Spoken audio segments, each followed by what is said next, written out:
Here's the deal. You can't take care of spirits and be a spirit leader if you are not. Oh, look at that color. Bitch, yes. Oh my God. If you aren't taking care of yourself, you can't. You cannot. I was thinking a second ago about spirit homes and how you have to feed a spirit home, right? It could be a box, it could be a bottle, it could be a piece of jewelry. But that thing is going to need to be fed, it's going to need to be cleansed, it's going to make sure you're checking in with it and making sure that the home is a good fit for the spirit. Is it big enough? Is it aligned with the spirit's energy?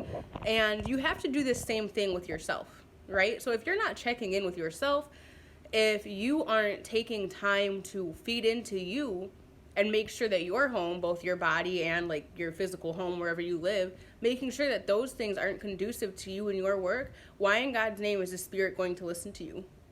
Okay? If you're not pouring into yourself, your manifestation work is not going to do anything.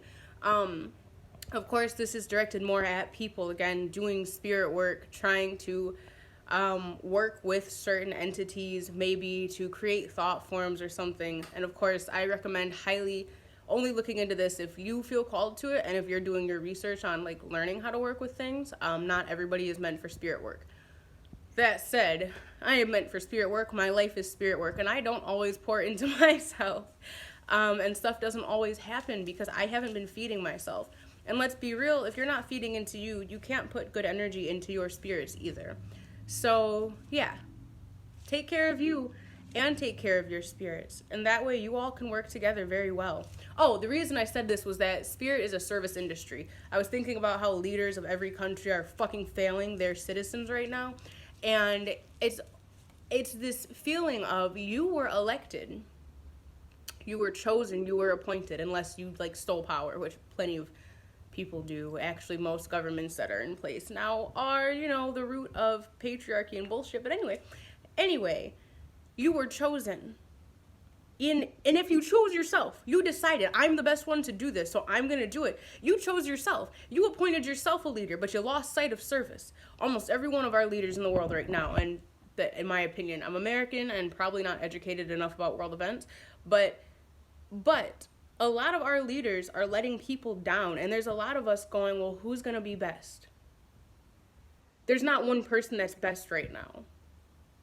But we need to be mindful that the leaders we're electing, and this has nothing to do with voting and stuff in like America particularly, but when it comes to people that we're choosing to be at the head of something, we need to choose people who are service-minded, not the ones who have maybe been in the church the longest, not the ones who have had the most time spent with politicians, not the ones who have, who have years put in something necessarily, not the ones who have particular, qualifications or credentials on paper necessarily, but we need to be choosing with heart. And that means for yourself, for your spiritual practice, for your guides, you need to be choosing with heart. Stuff has to come from a place of service. So when you're doing spirit work and you're doing spiritual work, or you're seeking out somebody as a guide, as an advisor, as a medium, as somebody for divination, you want to make sure that they are doing their work with service. You want to make sure that they are doing their work with heart, okay?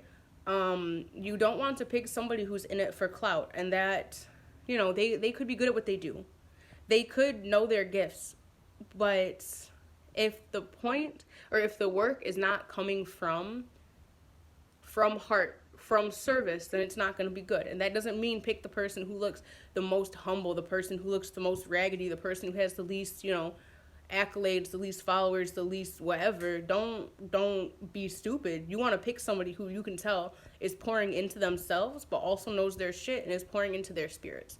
So it's really a matter of being a person and finding people who put their money where their mouth is. That's really it. Do the actual work. Do the actual work. Do it with a service-minded heart.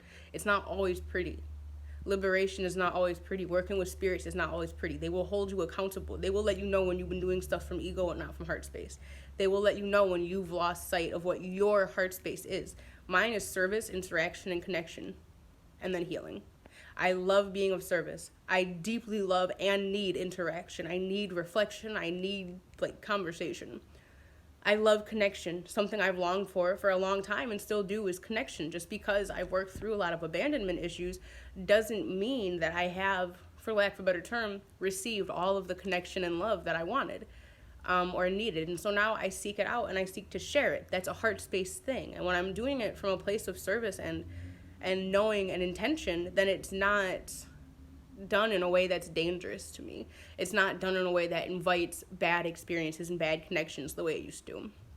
So, yeah, working with spirits will make you be more aware of yourself, and being a spiritual person and looking to people or working with people who work with spirits can be a journey in and of itself.